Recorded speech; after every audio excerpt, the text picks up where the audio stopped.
Soy Amparo Ribelles. Es muy difícil autorretratarse porque siempre nos solemos creer mejor de lo que somos en realidad, pero en fin, voy a tratar de decirles cómo me veo yo, no cómo me ven los demás. Creo que soy una gente bastante normal, bueno, dentro de lo que cabe. Tengo muchísimos defectos, tengo algunas virtudes, soy gruñona, soy regañona, soy respondona, protesto mucho, pero sin embargo soy muy disciplinada. Tengo un gran sentido del ridículo, me da terror hacer el ridículo, como también me da mucho miedo ser injusta. Soy bastante sensible, bastante fácil de engañar, soy muy crédula. Creo en la bondad humana, creo en que las cosas van a ir mejor, soy optimista. Por otra parte, sin ser orgullosa, también me cuesta trabajo pedir perdón. No soy soberbia, pero tampoco soy humilde. Amparo Ribelles ha sido durante muchos años la gran dama de la escena española. Fue la estrella de las grandes superproducciones cinematográficas de los años 40 y 50, antes de marchar a México, donde se convirtió en un verdadero mito viviente. Ahora, tras 45 años en los escenarios y más de 100 películas en su haber, reparte su vida y su trabajo entre México y España. Buenas tardes. Buenas Amparo tardes. Ribelles, ¿cómo está usted? Ay, por favor, no, de usted no, de tú. Nos tratamos de tú. De tú, de tú. Tú eres hija de dos célebres actores, de Rafael Ribelles y de María Fernanda Ladrón de Guevara. Y también creo nieta de actores por vía paterna, ¿no? Sí. ¿Se puede decir que tú estabas predestinada al teatro ya desde que naciste o no? Pues yo creo que sí. Yo creo que ese era mi fin. Ha sido mi principio y mi fin el teatro. Dedicarme a esto era lo lógico después de tener una familia que no querían en realidad que yo me dedicara a esto por ser hija de ellos, ¿no? Pero sí ha sido así. Pero también tu hermano, Carlos Larrañaga, que es un actor muy conocido en España, se dedicó al teatro, ¿no? Era una familia que estaba predestinada. Y la hija de Carlos Larrañaga también... También mi sobrina y ahijada María Amparo. Que se llama María Amparo, sí, en tu nombre. En mi nombre. Tu hermano y tú no habéis coincidido casi nunca, creo, en los escenarios. Creo que la primera vez que coincidisteis fue precisamente en Los Gozos y las Sombras. En Los Gozos y las Sombras, y además una escenita muy corta y además peleándonos. Sí. Sí. ¿Pero tú qué tal te llevas con tu hermano? Muy bien, divinamente. Divinamente porque es un tío muy gracioso y lo paso muy bien con él, es muy divertido. ¿Pero trabajar no trabajas a gusto con él? Sí, divinamente. Lo que pasa es que no... que os peleabais. Bueno, porque los dos personajes eran antagonistas, éramos dos enemigos acérrimos. Ah, dices en el papel de la serie. En el papel, sí, ¿no? Personalmente no nos peleamos, ¿no? ¿Cómo era tu madre? Uy, tenemos muy poco tiempo para explicarte todo lo que era mi madre, para mí por lo menos. Ha sido posiblemente lo más importante de mi vida y lo que ha marcado mi vida para siempre. ¿Pero qué tal te llevas tú con ella? Divinamente. Divinamente, porque era una mujer muy simpática, muy graciosa y además de ser mi madre era mi amiga. Entonces yo me divertía con ella mucho más que con cualquier otra gente. Así es que nos llevábamos divinamente. ¿Y de tu padre qué recuerdos tienes? De mi padre menos, porque por circunstancias yo he estado muchísimo menos tiempo con mi padre, pero últimamente, sobre todo, estábamos mucho más unidos, como desde 4 años antes de morir. Me llevé muy bien con él y conseguimos los dos una cosa, después de muchos años de separación, una cosa muy importante, nos hicimos amigos. Tus padres se separaron, creo, en 1931. Sí. ¿Tú crees que es cierto eso que se dice tantas veces de que los hijos de padres divorciados tienen problemas especiales, o tú crees que eso no tiene mayor importancia? Bueno, yo no puedo opinar por los demás, a lo mejor sí hay personas a las que les crea un trauma. A mí no, absolutamente ninguno. Yo veía que era muy pequeña entonces, pero yo veía que las cosas entre ellos no iban bien. Entonces cuando se separaron, pues la vida fue mucho más tranquila en casa.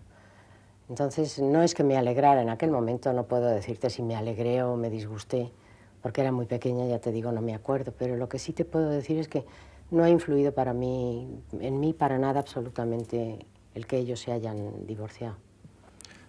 Tú, Amparo, empezaste a trabajar cuando tenías 13 años, a trabajar en el teatro, 14. me refiero, 14 años. Sí. Pero tú entonces declarabas que no tenías gran afición por el teatro. ¿Qué fue a ti lo que te impulsó a subir a un escenario? Pues una cosa muy sencilla, muy vulgar, que puede quitar un poco la aureola del arte y todo eso. Yo era para poder salir de noche, que no me dejaba, mi madre no me dejaba que fuera al teatro por la noche, que a mí me encantaba la vida de teatro, eso de estar en los camerinos, cotilleando y todo eso, a mí me fascinaba. Pero por la noche, pues mi madre decía, nada, por la noche la niña se acuesta. Entonces, para que me dejaran salir de noche, pensé que lo mejor era trabajar en el teatro y entonces no tenía más remedio que dejarme ir al teatro. Ese fue el motivo principal de que yo me dedicara al teatro. ¿Y recuerdas tu primera actuación? Desgraciadamente sí, eso no se olvida nunca, porque fue una cosa horrible. Tenía que decir una frasecita de nada.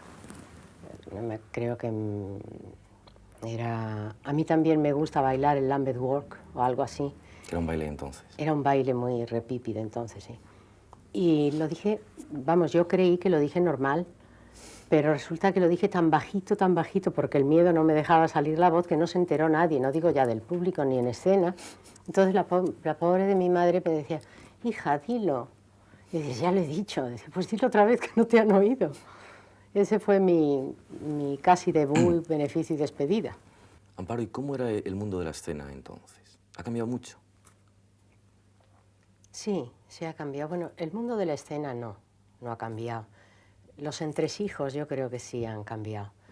Porque entonces, por ejemplo, pues cuando estábamos las compañías en gira, nos reuníamos todos, siempre estábamos las mismas compañías, poco más o menos, nos reuníamos todos después de la función a charlar, a tomar un café, a cenar, a cualquier cosa.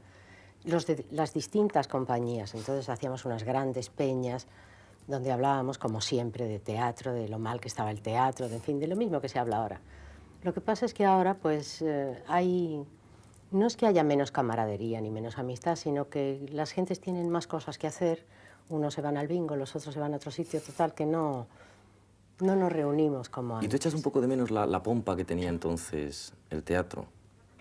No, eso no lo echo de menos, porque en realidad tampoco ha cambiado mucho, se siguen teniendo admiradores y gente que te sigue y que te escribe y que te aplaude y que... Pero ya no es lo de antes, ¿no? Antes regalaban joyas los admiradores.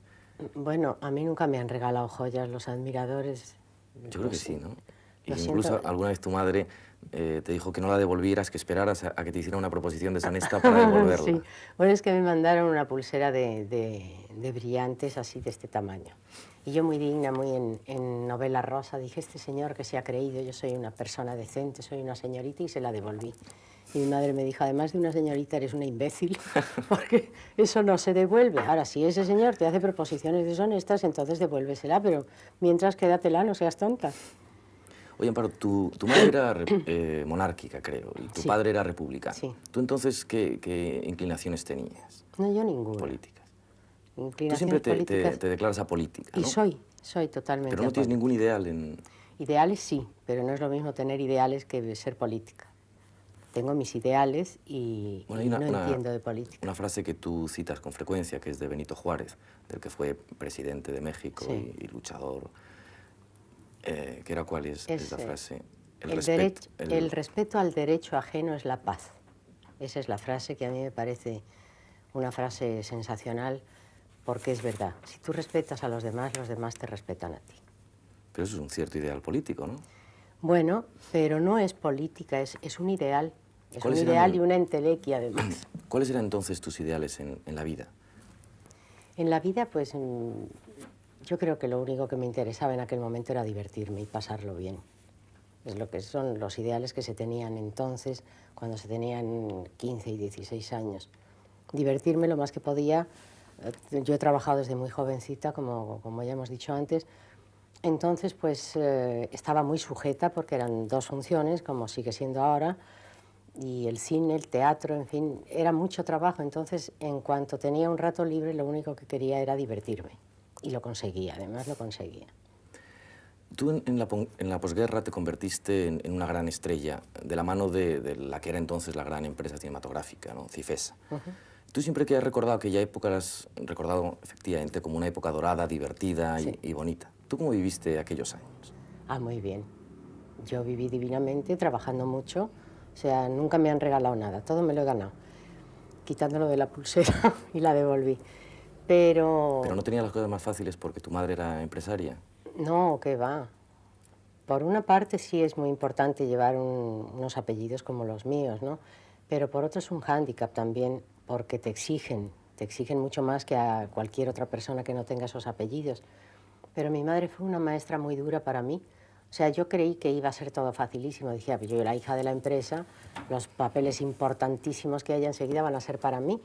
Y no, al contrario, me tuvo haciendo los papeles más cortitos. Cuando había lectura de una obra, que entonces se leía la obra a la compañía y la leía casi siempre el autor, yo ya sabía que cuando había una doncellita que salía, aunque fuera sin hablar, esa era para mí. Porque mi madre dijo, tú no puedes salir a un escenario a hacer un papel importante si todavía no sabes ni sostenerte sobre los tacones. Entonces me tuvo 2 años o 2 años y pico haciendo los papeles más cortitos y más insignificantes. Yo estaba verdaderamente indignada. Pero luego se lo he agradecido mucho porque ha sido una gran escuela. ¿Y cómo eran, recuerdas los rodajes de Cifesa? Los grandes rodajes Sí, con los sí, grandes cómo decorados no, de cartón piedra. cómo no. ¿Cómo eran aquellos rodajes? Era realmente una fiesta, como se decía que eran. Bueno, no, no era una fiesta, no. Imposible que fuera una fiesta cuando estabas trabajando a veces por los cortes de luz, tenías que trabajar 35, 40, 45 horas seguidas. Lo que pasa es que Como lo los cortes de tomábamos... luz. ¿eh? A los cortes de luz de la época, del Los cortes suministro de luz, eléctrico. sí, claro, se cortaba la luz de repente, entonces te quedabas sin luz. O cambiaba el voltaje y bajaba el voltaje de 120 a 80. Entonces, pues el pobre fraile se volvía como loco, decía, no, tenemos que descansar hasta que venga la luz. Entonces, a lo mejor estábamos 4 o 5 horas sin luz, después arreglarnos deprisa, nos volvíamos a retocar un poco, a trabajar otra vez. Pero no es que fueran fiestas ni que fueran divertidos, sino que éramos divertidos nosotros. Entonces, pues todo era motivo de diversión y de risa y lo tomábamos muy deportivamente y no nos desesperábamos. Yo creo que si eso mismo nos pasara ahora ya con más cascarrabias todos, con más años, no nos parecería tan divertido. Y era un poco, Cifesa era un poco el Hollywood español, o es Sí. exagerada la comparación? Bueno, no es exagerada en comparación la diferencia que hay incluso de tamaño, ¿no? Sí era un poco el Hollywood español, hacían unos estrenos muy importantes con alfombra roja en la calle hasta la entrada del cine, los coches, los actores, las actrices todas en traje de noche, focos, en fin, una cosa si quieres un poquito de modé ahora, pero muy bonita entonces. ¿A ti te gustaba saberte una estrella? Hombre, claro, ¿y a quién no? No es que tuviera mucha conciencia de lo que era ni de... Es más, ahora me he enterado de muchas cosas que entonces era muy importante y que yo no lo sabía. Yo me consideraba una chica que tenía la suerte de trabajar en lo que le gustaba, que ganaba mucho dinero, que no tenía esa sensación de ser una gran estrella ni de ser una gente muy importante, nunca la he tenido. Pero tú siempre has tenido a gala tener una imagen impecable, ¿no? Siempre ibas perfectamente arreglada, perfectamente pintada, y de hecho se te conocía como la gran señora de la escena española. ¿Tú crees que es importante para una actriz mantener el mito? Bueno, yo es que no lo hacía por mantener el mito, lo hacía por una cosa de que a mí me gustaba hacerlo. No es para decir, me voy a vestir de estrella. No, yo me vestía así porque me gustaba vestirme así, porque mi madre me había enseñado a que hay que, ¿cómo te diría yo? Hay que respetar a la gente que va a verte. Entonces yo creo que una forma de respetarla es presentarte lo mejor posible. ¿Cuáles han sido o son ahora tus actrices favoritas? En cine, En en cine. América, De todo el mundo.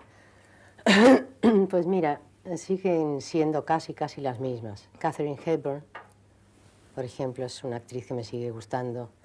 He visto una entrevista de ella hace muy poco en Miami, que es verdaderamente increíble la señora como está. Llevaba al entrevistador corriendo detrás de ella por una montaña, ella con un bastón y unos blue jeans y una blusa, corriendo como loca y el pobre locutor detrás de ella como enajenado, porque tiene una agilidad y tiene una mentalidad y una expresividad en la cara, sigue siendo una de mis favoritas. ¿Y quién más? Otro mito, como es Greta Garbo, aunque no trabaja, sigue siendo para mí la actriz más importante que ha habido en el cine, ¿no? Y hay muchas a las que admiro, a Bette Davis, muchas. Tú durante los años 40 y 50 protagonizaste un buen montón de películas, pero ¿recuerdas la primera? Marijuana, creo que era. Porque todo el mundo se acuerda de esa película. Sí, sí, me acuerdo. También es inolvidable. Hay cosas que son inolvidables, unas por buenas y otras por malas, y esa por mala es inolvidable. Sí, me acuerdo. Fue una película muy... No, bueno, iba a decirte, no fue discutida, nadie discutió que era malísima, todo el mundo estaba de acuerdo. ¿Pero tu actuación también era mala o no? Muy mala todo, empezando por mí. Yo estaba entonces, yo era muy niña, no había cumplido los 15 años, o sea, estaba sin hacer y además era gordita. Y con 1,70 m de estatura, como tengo ahora, y me pasaba toda la película diciendo cómo soy tan poquita cosa, cómo soy tan insignificante, y de repente salía aquella cosa tan grande que era yo, era totalmente absurdo y además estaba muy mal, yo muy mal como actriz. Yo creí que esa era la primera y la última película que hacía. Pero no ocurrió. No, afortunadamente no. No te marcó. Después, efectivamente, vinieron títulos como Alma de Dios, Los ladrones somos gente honrada, Malva loca, Un caballero famoso, Deliciosamente tontos, Eloísa está debajo del almendro, La fe, La duquesa de Benamejí, El clavo, La leona de Castilla, en fin, un montón de títulos que casi todos, además, eran grandes dramones y con temas, algunos con temas históricos y casi siempre intentando salvar los valores patrios y morales. Entonces, tú siempre hacías de guapa, claro. De guapa y de buena casi siempre. Y de buena, la que se llevaba... la que se llevaba al galán. ¿Tú qué recuerdas de cuál fue la película de todas aquellas que te gustará más? Bueno, ha habido varias películas que me han gustado. Una de las películas que me marcaron, por ejemplo, pues fue Malva loca.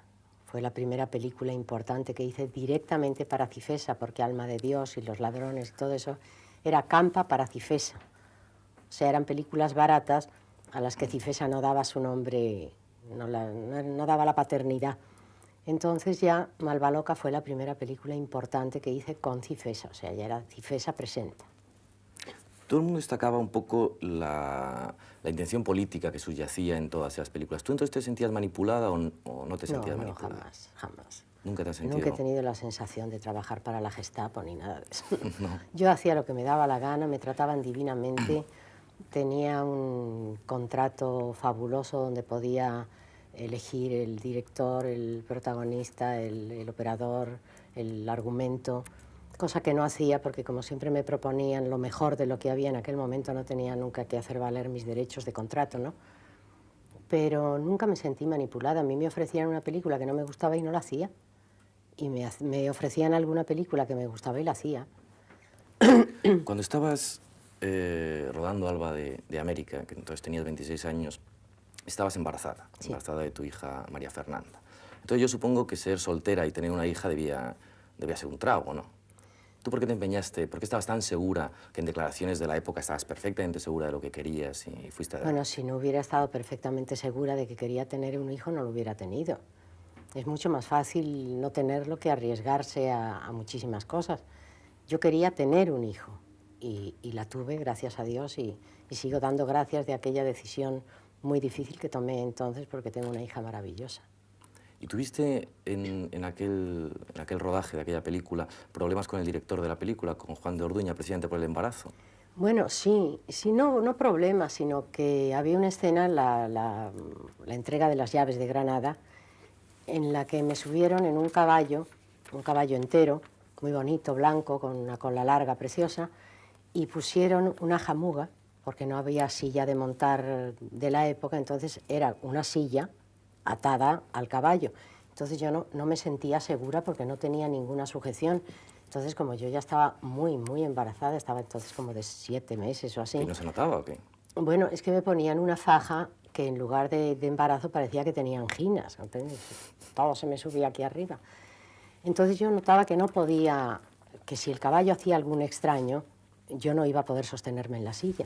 Y estaba rodeado de yeguas el caballo. Y así estuvimos desde las 7 de la mañana hasta las 4 de la tarde. Y efectivamente a las 4 de la tarde yo ya notaba que el caballo estaba muy nervioso y empezó a hacer unos extraños. Y en el momento que se puso de manos el caballo, ¿cómo se pondría de manos? Que yo me fui para adelante porque dije se me va a caer el caballo y todo encima. Yo me tiré para adelante sobre las rodillas y las manos para preservarme proteger el vientre. El vientre, ¿no? Y efectivamente el caballo se puso de manos y se dio la vuelta. O sea que si me quedo en el caballo a estas horas no estamos haciendo esta entrevista. ¿Y no le mataste a Juan de No, Urbina? no le maté porque se fue.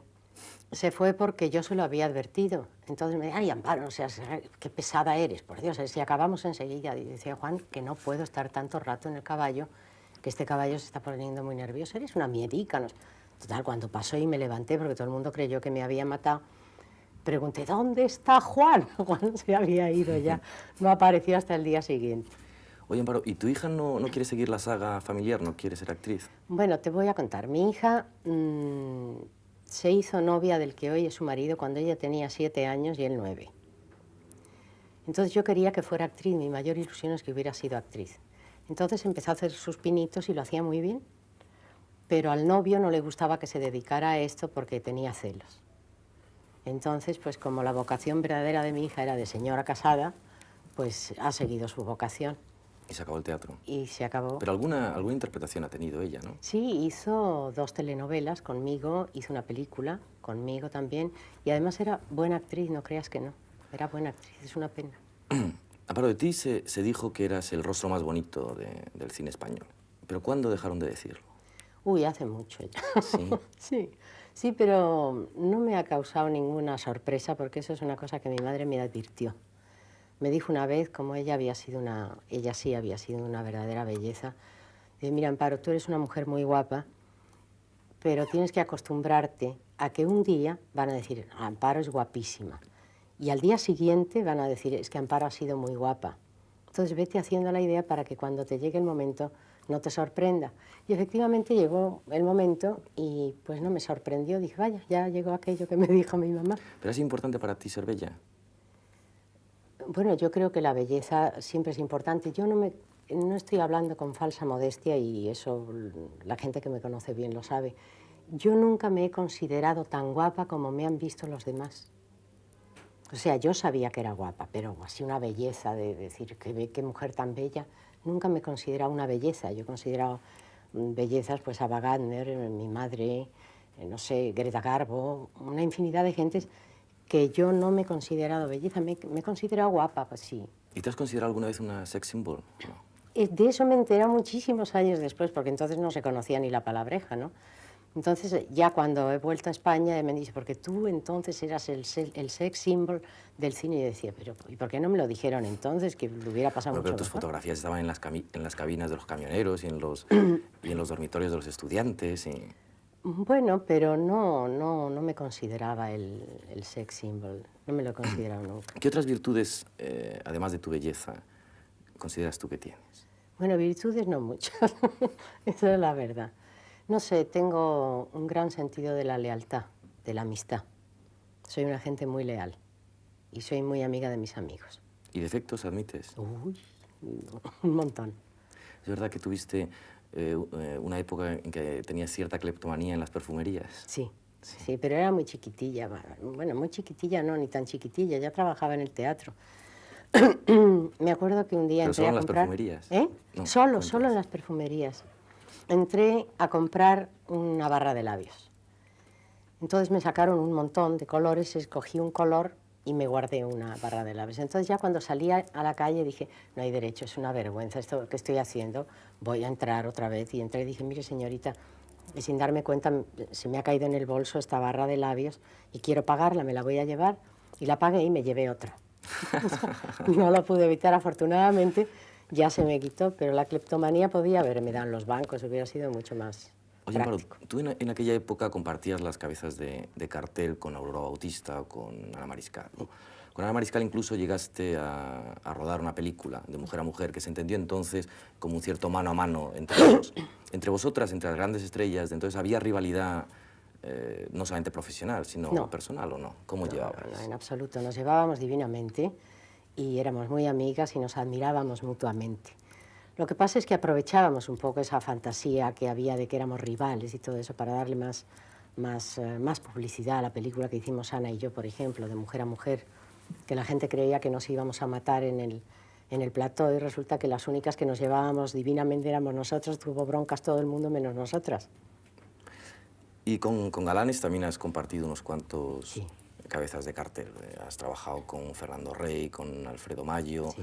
con Antonio Vilar, con Jorge Mistral, en fin, con todos, los grandes con todos. de la época. ¿Y tú cuál preferías? ¿Con cuál te Pues he llevabas trabajado mejor? muy a gusto con todos. Posiblemente por haber hecho más películas juntos, nos llevábamos muy bien con Alfredo Mayo, con Rafael Durán, y con Antonio Vilar también. Con Fernando es un encanto de gente y muy amigo mío, y lo quiero muchísimo. Me he llevado muy bien con todos, esa es la ¿Y verdad. esa copla ¿no? que se cantaba entonces, debajo de la capa de Alfredo Mayo, Amparito Ribelles monta caballo? También se cantaba La Parrala entonces. No sé, son cosas Pero la parraba no que incluía tu éramos, nombre, ¿no? que éramos muy populares en aquel momento y se inventaban canciones y cosas. Amparo, ¿cuál fue la verdadera historia de tu marcha a México en 1957? Porque ahí se habló de que si un amor apasionado, que si un negocio rutilante que te esperaba en México. ¿Qué Bueno, pasó? el negocio rutilante afortunadamente me esperaba en México, pero yo no lo sabía. Yo fui contratada por 6 semanas por Manolo Fábregas, que hizo conmigo una película de mujer a mujer, que nos hicimos muy amigos, que llegó allí, se casó, tuvo una hija, me escribió para decirme, tienen la misma edad tu hija que la mía, en fin, y un día me escribió para decirme, he tomado un teatro muy importante en México y quisiera que vinieras a trabajar. Entonces me mandó un contrato, lo firmé y fui por 6 semanas. Cuando me fui en barco para poder estudiar y descansar un poco, porque ellos, los actores de México ya estaban ensayados, ¿no? Entonces, al bajar en La Habana, me salió un contrato para televisión en La Habana para cuando terminara en México. Fui a México, en lugar de 6 semanas fueron casi 6 meses. Después regresé a La Habana, hice mi contrato, me volvió a contratar Manolo Fábregas otra vez para hacer Luz de Gas. Volví otra vez a La Habana a seguir haciendo televisión. Tú conociste efectivamente la Cuba justo de los 2 años anteriores a la revolución y a la llegada al Desde el poder de Fidel 57. Castro. ¿Cómo era Cuba entonces? Ah, era una maravilla de país. ¿Y luego ya no has vuelto?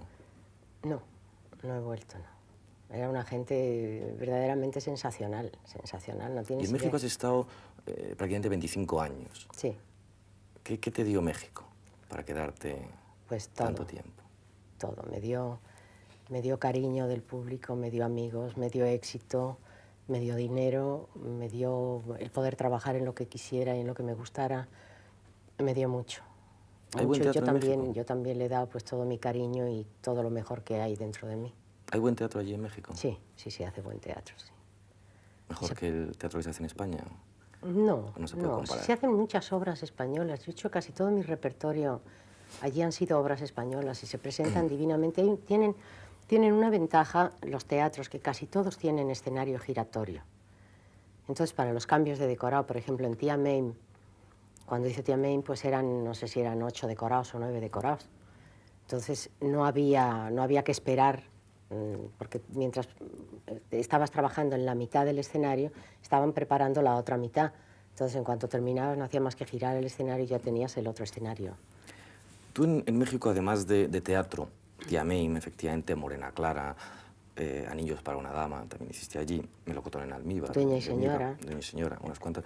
Además hiciste muchos seriales para la televisión mexicana, sí, creo, ¿no? Además creo que son unos seriales interminables de 300 o 400 capítulos, Bueno, ¿no? los hay más cortos también, no todos. Pero bueno, había algunos, Lágrimas amargas, creo, Sin palabras, ¿no? No, bueno, esos eternos. eran como de 60, 70 capítulos, nada más. Esos eran cortitos. Pero hay otra que se llama Marisa Cruces, que tenía 300 capítulos. Y ya después de esa ya me negué en rotundo a hacer de 300 capítulos, porque ya se hace muy pesado. Y sin embargo, al público le encanta. Cuanto más largas son, mejor, porque se van metiendo en... A mí me han pasado cosas graciosísimas, como por ejemplo romperse un cacharro que había encima de una mesa del decorado de mi casa, por ejemplo. Se rompió el cacharrito, pues nada, se acabó el cacharrito. Y de repente pasaron unos días y una señora me preguntó, oiga, Amparito, ¿y aquella figurita que tenía usted encima de la mesita que no ha vuelto a salir? Dije, pues señora, es que se rompió. O sea, se fijan en todo, se meten en el asunto. ¿Y cuáles son los ingredientes que debe tener un buen serial para captar a la gente? Tiene que tener suspense. Eso es importantísimo. Cada capítulo tiene que acabar con un suspense para que la gente diga a ver qué pasa mañana. tiene que tener pues todo lo que puedes meter en 300 capítulos. O sea, a mí, que siempre ya te digo que hago de buena, de madre abnegada, el marido me abandona por otra, mis hijos me escupen, se me pierde un hijo, porque siempre se me pierde un hijo en casi todas las telenovelas, hay un crimen, me echan la culpa a mí, yo soy inocente, en fin, todos los ingredientes que pueden caber en 300 capítulos, ya te puedes imaginar. En México también hiciste entrevistas para la televisión. Sí. ¿Qué es más fácil, hacer entrevistas o ser entrevistada? Pues las dos cosas son muy difíciles. ¿A quién entrevistaste tú allí en México? Bueno, mucha gente de México, a mucha gente, a María Félix, a Mario Moreno Cantinflas, a 4 de los más importantes actores que había, que hicimos un programa muy gracioso haciendo personajes históricos, a Louis Armstrong, a los Platters, no sé, mucha gente así. Era un programa. Oye, tú muy conociste a Orson Welles, creo, sí, en el rodaje de Mr. Arkadin, ¿no? ¿Cómo era Orson Welles? ¿Qué recuerdo tienes de él? Pues conmigo encantador. Creo que con otros actores españoles fue bastante antipático y bastante pesado, pero conmigo particularmente, como yo ya tenía idea de que no estaba muy satisfecho de algunos actores españoles que habían trabajado con él, dijo que no quería trabajar con ningún actor español más porque no se sabían el papel y no eran disciplinados. Entonces yo llegué como el toro del aguardiente. Yo tenía 3 sesiones y lo hice en una, para que viera que los actores españoles sí nos lo sabíamos y sí sabíamos trabajar. Entonces quedó como muy asombrado, salió a despedirme a mi coche a las 7 de la mañana que terminamos de rodar en el hotel, y estuvo encantador conmigo y me fue muy fácil trabajar con él. Pero eso, hacer 3 sesiones en una, perdiste dinero entonces, ¿no? Sí, perdí 2 sesiones que mi representante se puso como loco, me decía, tú eres imbécil. Yo decía, sí, pero la bandera queda muy en alto. Decía, déjate de banderas y de tonterías. Pero entonces era muy romántica en eso. Pero tú te has permitido un lujo que muy pocas actrices se atreverían a permitírselo, ¿no? Que fue rechazar un papel con Luis Buñuel en El Ángel Exterminador. ¿Cómo fue aquella historia? Bueno, no fue culpa mía. A mí me dijeron que la película todo eran primeras figuras. Silvia Pinal, Enrique Rambal. Silvia Pinal era productora, además, era la que ponía el dinero, la producción. Entonces me dijeron que íbamos a ir por orden alfabético, porque todos los papeles eran iguales, no había uno más largo que otro. Entonces yo ya sabía que por llamarme Ribelles pues iba a ir al final de todos, eso era indiscutible. Entonces el día que ya estábamos maquillados y todos en el estudio, porque íbamos a trabajar en exteriores, por el principio de la película, la escena de la iglesia, me trajeron el contrato a firmar y se me ocurrió leerlo, cosa que yo no hago normalmente, cuando me he puesto ya de acuerdo firmo sin leer.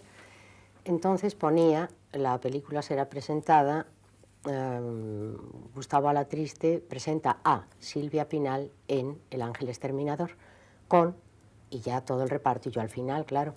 Entonces le dije al delegado de actores que eso no era lo que habíamos hablado, que no tenía por qué ser así si habíamos quedado de otra manera, pero que yo reconocía que Silvia tenía razón. Silvia, a la que quiero y admiro muchísimo y somos íntimas amigas.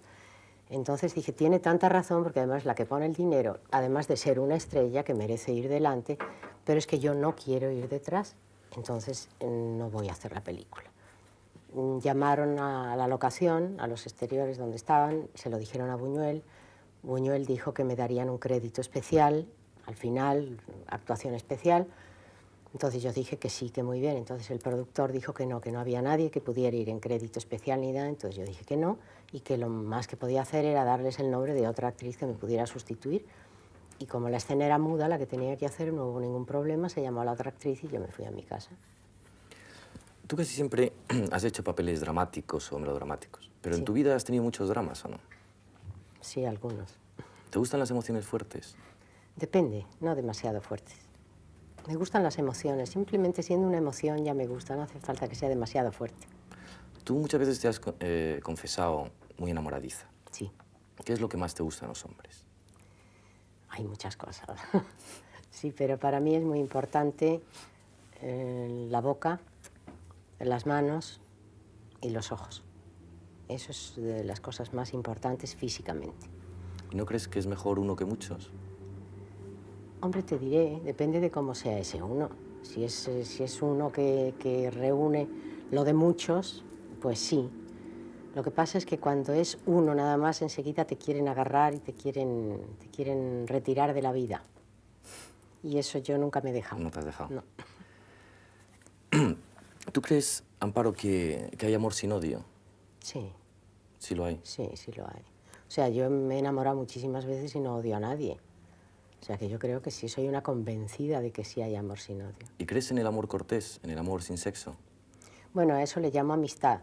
Hay la amistad amorosa, que sí existe también. ¿Y en el sexo sin amor? Bueno, sí creo porque existe, pero no me gusta. ¿Te pesa el no haber encontrado un hombre que fuera el hombre para toda tu vida? ¿O crees que es demasiado elevado el precio que hay que pagar por la convivencia? Sí, es muy elevado el precio que hay que pagar para convivir con una persona. Es muy difícil, la convivencia es muy difícil. Tiene que ser al 50% cada uno y ese equilibrio es muy difícil de lograr. Tú desde muy joven has tenido a gala el haber sido una mujer muy independiente, incluso muy individualista. ¿A qué te suena a ti ahora todo esto de la liberación de la mujer? Bueno, me suena a una cosa que sé que existe, como Marte, por ejemplo, sé que existe, pero yo no he tenido necesidad de liberarme nunca. O sea, yo he estado liberada siempre. Me he ganado mi vida, he decidido de mi vida lo que he querido.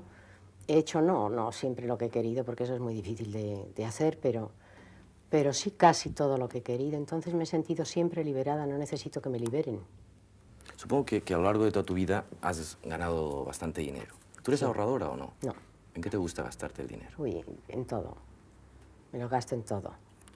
Me gusta mucho la ropa, me gustan mucho las pieles, me gustan mucho las joyas, me gusta vivir bien, porque para eso trabajo.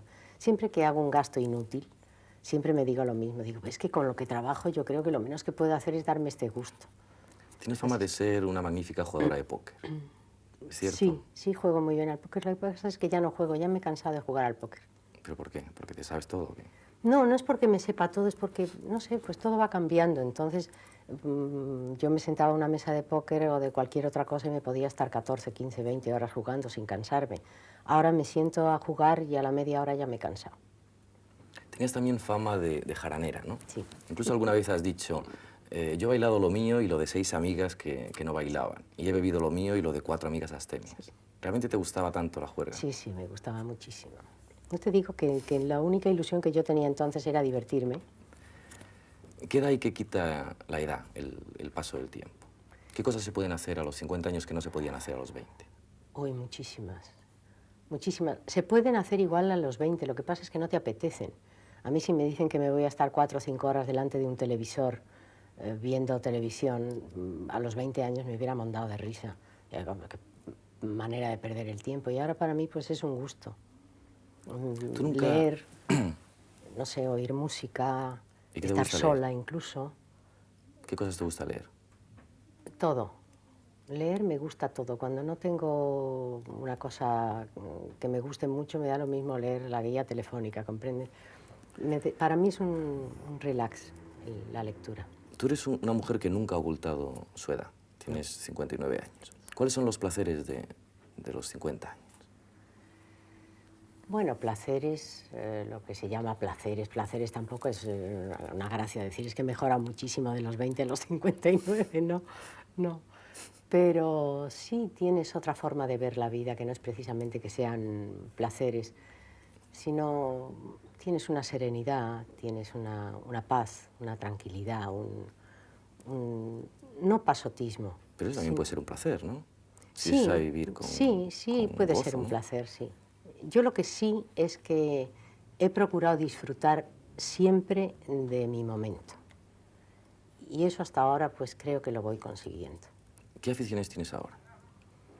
Ahora mi trabajo es lo que más me apasiona, porque ahora sí me apasiona, ahora sí tengo verdadera dedicación al teatro. Mi trabajo lo primero, mi casa, que como pues lamentablemente no puedo estar mucho tiempo en ella, porque trabajo mucho, me encanta estar en mi casa, me encanta recibir a mis amigos, me gusta viajar a ver a mi hija, a ver a mis amistades. No viajar por el placer de viajar, porque ya de eso estoy un poquito de vuelta, un poco cansada. Pero sí me hace mucha ilusión el ir a México a ver a mi hija, a ver a mis amigos, el irme a Miami, que tengo muchos amigos Bueno, también. y el gusto por el marisco, ¿no? Ah, Que más bueno, que una eso afición sí. es una verdadera Pero pasión, creo, eso, ¿no? eso es desde pequeñita, desde mi más tierna infancia, que ya había marisco. Oye, tengo entendido que tomas pastillas para dormir. Sí, ¿Por qué? Porque tienes insomnio. sí. ¿Por qué Pero tienes desde hace insomnio? muchísimos años. Lo que pasa es que desde hace 20 años tomo la misma cantidad, o sea, no he subido la dosis. Incluso me dicen que es una cosa mental, porque 20 años tomando la misma dosis no puede hacer efecto. No sé si será mental o no, pero si no me lo tomo, pues no me duermo. Amparo, creo que tú eres también muy supersticiosa, como creo que lo sois la mayoría de las actrices, ¿no? Sí, ¿Tú a sí. qué le tienes superstición? Uy, a muchísimas cosas, a muchas, montones. Pero, por ejemplo, es más fácil que te diga a las que no tengo superstición. Por ejemplo, los gatos negros no me importan nada. El color amarillo tampoco significa nada malo para mí. Quitando eso, yo creo que todo. ¿Pero un espejo roto? ¡Uy! No lo nombres, sí, horroroso. Sí. Sí. Oye, en 1979 volviste a España. Ya habías venido alguna vez a hacer algún papelito corto, Bueno, pero volviste a instalarte. vine a hacer una película en serio, una coproducción con México, y luego hice un papel en una cosa por broma que me dijeron, ¿por qué no te gustaría hacer este papel? Creo que Un ángel tuvo la culpa, se llamaba. Entonces trabajaba mi madre, trabajaba Emma Penella, todos éramos muy amigos. Dije, bueno, pues hago el papel. Y entonces hice una escena, nada más. Pero a trabajar no había venido. ¿Y ahora estás definitivamente afincada en España o vas y vienes? Bueno, tengo mi hija en México, o sea que estoy siempre a caballo. Antes tenía a mi madre aquí, seguía a caballo y siempre estoy repartiéndome. A tu vuelta a España hiciste el papel de Lisa, la psicóloga en Salvar a los delfines, de Santiago Moncada, y Sí. también de Santiago Moncada, El hombre del atardecer. Luego interpretaste el monólogo de Cocteau, La voz humana, que es un texto que creo que ha sido prueba de fuego para grandes actrices como Ana Mañani o Ingrid Bergman, ¿no? Luego interpretaste El caso de la mujer asesinadita, de Miura, el papel de Doña Mariana en Los goces y las sombras, en televisión, y en cine Soldados de plomo, de José Sacristán. Todos esos papeles ya los has elegido tú. Tú estás en un momento en el que puedes hacer realmente lo que quieres. Yo creo que nadie podemos hacer lo que queremos. Ahora sí podemos no hacer lo que no nos gusta, que es diferente. O sea, hacer lo que quieres es otra cosa. Pero sí quiero escoger. Sí puedo, creo que puedo escoger. Y estoy tratando de escoger lo que me gusta hacer. El año pasado te dieron el premio Miguel Miura de teatro. Creo que tú conociste personalmente a Miura. Sí, ¿Cómo éramos era él? muy amigos. Era un tío simpaticísimo, muy gracioso, con una ironía tremenda. El ser enemigo de Miguel era peligrosísimo porque era muy ingenioso, entonces te destrozaba con una frase, ¿no? Pero yo afortunadamente era amiga de él. Era amiga de ese grupo maravilloso que ya desgraciadamente no existe, como era Edgar Neville, Tono de Lara, Miura, Álvaro de la Iglesia. Todos éramos Que tenía que ser divertido, ¿no? Era muy, muy divertido y además, como yo era la más bruta de todos, siempre les estaba escuchando porque ellos eran los listos y yo la tonta. Pero yo era la que me divertía más. En alguna ocasión has dicho que el cine no te ha interesado mucho, que no estás completamente satisfecha de ti por tu actuación en el cine, que lo que sí realmente te gustaba y lo que te llenaba era el teatro y sobre Sí. todo la alta comedia. ¿Por qué el teatro mejor que el cine? Pues no sé. Posiblemente sea porque necesito la reacción del público, el calor humano que hay en un escenario, donde tienes compañeros que te apoyan más que una simple cámara, que es una cosa mucho más fría. Me gusta mucho más el cine. ¿El Yo creo teatro? que de las cosas que más satisfecha estoy es de Soldados de plomo, fíjate. Sí. Que es un papel muy corto, pero que vi la película y me gusté. Mira tú por Pero es dónde. porque es la última, ¿no? No, porque me gusté y sin embargo he visto muchas películas mías en las que no me gusta. Oye, ¿qué ha pasado con ese viejo proyecto tuyo de dar clases gratuitas a jóvenes actores? Bueno, eso existe todavía. No es el momento, será un poco más adelante.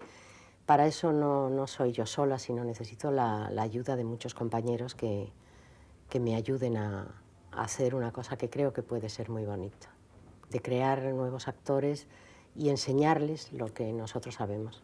Pero tú muchas veces te has confesado más una actriz intuitiva que una actriz técnica. Sí, y lo soy, absolutamente.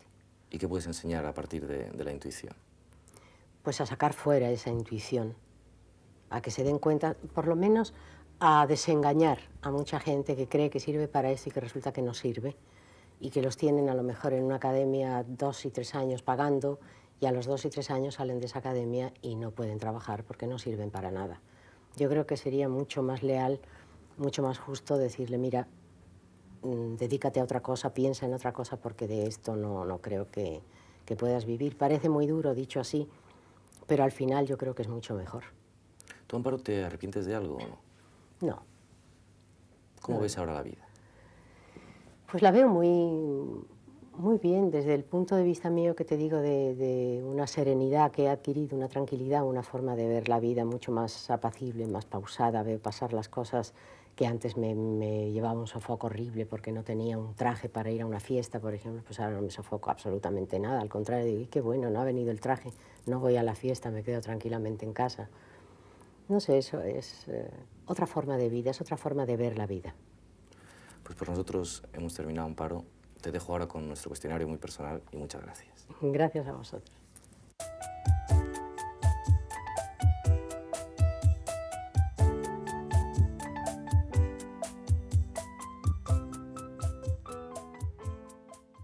Díganos, Amparo Ribelles, ¿tiene usted un alto concepto de sí misma?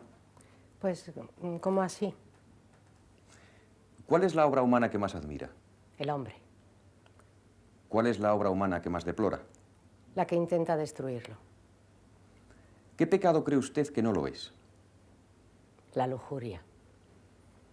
De no haber sido usted la actriz Amparo Ribelles, ¿qué actriz hubiese querido ser? Ana Mañani. ¿Cuál es su sueño favorito? Cuando sueño que vuelo. ¿Y la peor de sus pesadillas? Las que tengo antes de un estreno. Vamos a ver, elija 3 cosas para llevarse con usted a una isla desierta. Un buen amigo, un cepillo de dientes y un reactor para volver a la civilización. ¿Cuál es el vicio propio o ajeno que más le avergüenza? Pues no me avergüenza ninguno.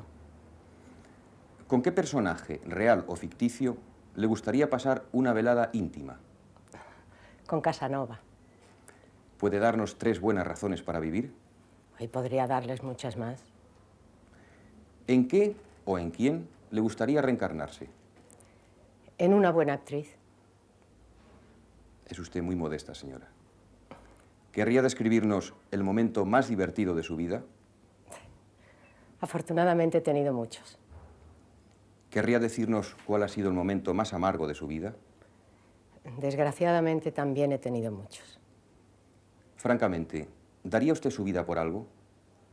No, por algo no, por alguien. ¿Con qué frase le gustaría ser recordada? Fue una mujer que supo vivir. ¿Alguna vez sintió usted que estaba haciendo espantosamente el ridículo? Sí. Díganos cuándo. Pues una vez que preparé una entrada sensacional en una inauguración de una sala de fiestas, y quise llegar tarde para bajar sola por una gran escalera que había y me resbalé al principio de la escalera y la bajé sentada toda.